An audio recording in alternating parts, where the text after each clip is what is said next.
basically like a goal that you set for a company or a school district or like maybe like a store, so that as you go along and you work on different projects and stuff, you know what your goal for each project is and what you want to achieve during that project. This is the cycle of problem solving, and we have been learning how to apply this to real life and how to use it in situations in school and out of school.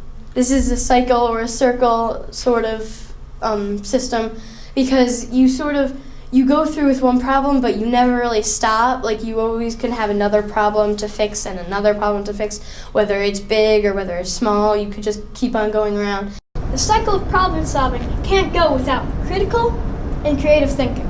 First, you need creative thinking. Creative thinking is opening your mind to tons and tons of ideas, as you see by my open hands.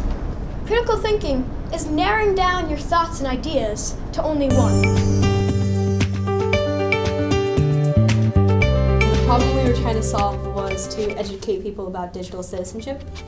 We used a lot of creative thinking by thinking of the design itself. It had to incorporate a lot of symbolism towards the topic that you were given. Within our class period, everybody was, you could pick your partner, and you and that partner were assigned a group, and then every partner set was assigned a group topic. So you were open to many more ideas, and a lot more work could have been accomplished because there was more than one person doing the work. The problem that I solved, this is the game board. It was pick up all 16 ping pong balls as fast as you can. The initial criteria was to be less than 5 minutes. The most difficult design problem that I faced was the gripper. I just kept making adjustments to it. I kept making changes, and it took a lot of thinking and a lot of drafting and prototyping and just failure, trial and error. I tend to be quite ambitious with my problem solving. Sometimes I take on things that I don't know anything about, and when I do that, it kind of forces me to step outside my boundaries.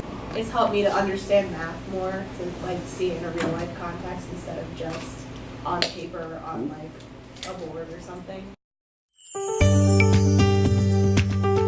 So the skills that we learn in school and the steps that we learn in order to solve a problem in school also relates to problems that we solve out of school. When I think of problem solving, I think of being able to solve the challenges that we face in our everyday lives in and out of school by looking at the possibilities that we can do to solve a problem and narrowing down the list and choosing one or two that we're going to focus on and use that as the solution. I ride at least 2 horses a day, and both of them are very different. So I have to get off one and then think, I cannot do the same communication skills that I had with one that I had for the other. So it's like a completely different set of steps to get where I want with one rather than another. As I'm starting to learn more about the mission and problem solving, I see myself getting much better at it. And when I was in middle school, I heard them talking about the mission, and I understood what it meant, but I didn't really see how I was using it. But now I see myself using it in and out of school multiple times a day. I've applied my problem-solving techniques to various environmental problems that I'm very passionate about. Just recently, I achieved my Girl Scout Gold Award by reducing the waste that the North Salem Central School District exerts by inserting a single-stream recycling program throughout the district. Critical, creative thinking, and problem-solving skills have helped me to promote civic responsibility.